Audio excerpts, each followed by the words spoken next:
Spine surgery में कुछ patients को स्क्रू और रॉड लगते हैं, कुछ पेशेंट्स को नहीं लगते हैं। क्यों ऐसा? क्या वो चीज़ें हैं जो ये डिफरेंस तय करती है कि इसको स्क्रू और रॉड लगाना है, इसको नहीं लगाना है?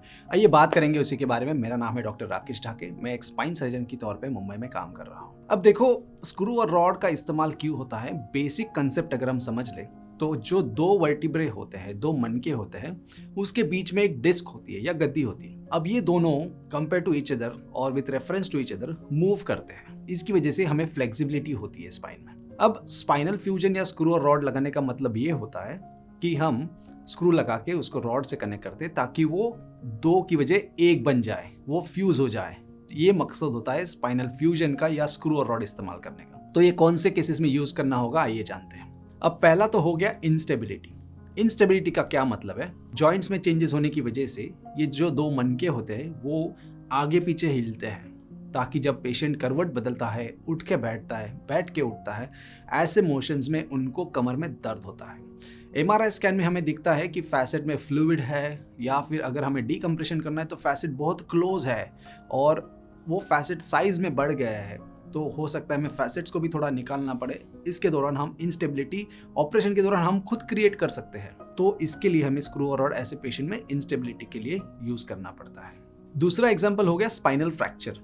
अभी अगर किसी पेशेंट का एक्सीडेंट हो जाता है और स्पाइन फ्रैक्चर हो जाता है, अब फ्रैक्चर होने की वजह से ये स्पाइन अनस्टेबल भी हो सकता है, और अगर अनस्टेबल है तो स्पाइन में से जाती है स्पाइनल कॉर्ड। अब स्पाइनल कॉर्ड को डैमेज ना हो और पेशेंट अच्छे से बैठ पाए, चल पाए बिना स्पाइनल कॉर्ड को डैमेज किए, तो हमें ये फ्रैक्चर की जगह पे स्क्रू और रॉड लगा के उसको ब्रीच करना पड़ता है ताकि वो स्पाइन अलाइनमेंट में मेंटेन रहे और अंदर से जाने वाले कॉर्ड को डैमेज ना करे। अब कई कबार ऐसे भी होता है कि एक्सीडेंट की वजह से स्पाइनल कॉर्ड उसी टाइम पे ऑलरेडी डैमेज होती है और पेशेंट को पैरालिसिस हुआ होता है। ऐसे केसेस में भी बहुत बार हमको स्क्रू और रॉड लगाना पड़ता है। इसके दो मकसद हैं, ताकि हम फर्दर डैमेज प्रिवेंट करें स्पाइनल कॉर्ड को और नुकसान ना हो, और पेशेंट को हम अच्छे से टर्न कर पाए नर्सिंग केयर में, उनको बिठा पाए व्हील चेयर में। ये मकसद इस चीज़ में होता है। और जैसे रिकवरी अगर आती है तो पहले 1-1.5 साल में जितनी आती है उतनी हम होप कर सकते हैं इसमें। तीसरा एग्जाम्पल हो गया डिफॉर्मिटी करेक्शन।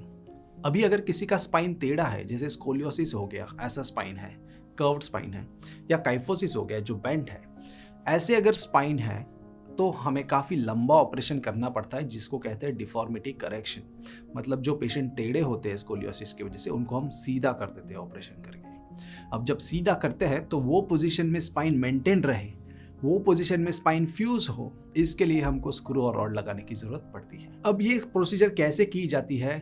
ये प्रोसीजर ओपन भी हो सकती है या फिर ये मिनिमली इन्वेजिव भी हो सकती है। अब मिनिमली इन्वेजिव में हम एक्सरे में देख के स्क्रू का ट्रैक्ट बनाते हैं और वो ट्रैक्ट में हम स्क्रू डालते हैं और उसको रॉड कनेक्ट करते हैं। अब स्क्रू और रॉड के साथ फ्यूजन अच्छा हो, इसके लिए जो ऑपरेशन के दौरान थोड़ा बहुत बोन निकाला गया है, वो बोन हम आजू बाजू में स्क्रू के डालते हैं ताकि फ्यूजन अच्छे से हो। अब ये हो गया इन जनरल अंडरस्टैंडिंग अबाउट क्यों यूज करना पड़ता है स्क्रूज और रॉड्स। और अगर कोई पेशेंट है जिसमें खाली नस दबी हुई है और हम वो नस को आराम से फ्री कर सकते हैं बिना फैसेट जॉइंट को डिस्टर्ब किए, तो हम वहां पर स्क्रू और रॉड नहीं इस्तेमाल करते हैं। ये भी हो सकता है किसी पेशेंट की 2-3 बार माइक्रो डिस्केक्टमी उसी लेवल पे हो गई है रिकरेंस की वजह से, तो उनकी डिस्क काफ़ी ख़राब हो चुकी है, तो वो डिस्क निकालने की ज़रूरत पड़ती है, उसमें भी हमें स्क्रू और रॉड इस्तेमाल करने पड़ते हैं। आशा करता हूँ कि ये वीडियो से आपको जानकारी मिली होगी कि क्यों स्क्रू और रॉड्स लगाने पड़ते हैं। अगर आपको ये वीडियो पसंद आया है तो प्लीज़ वीडियो को लाइक और सब्सक्राइब करना ना भूलें। आपको कुछ सवाल है तो ज़रूर नीचे कमेंट सेक्शन में लिखें। हम कोशिश करेंगे कि जैसे ही हमको टाइम मिलता है हम आपको उनका जवाब देंगे। अगर आप नहीं वेट कर सकते हो तो प्लीज़ नीचे दिए गए हो नंबर पे कॉल या व्हाट्सएप करें। Thank you so much.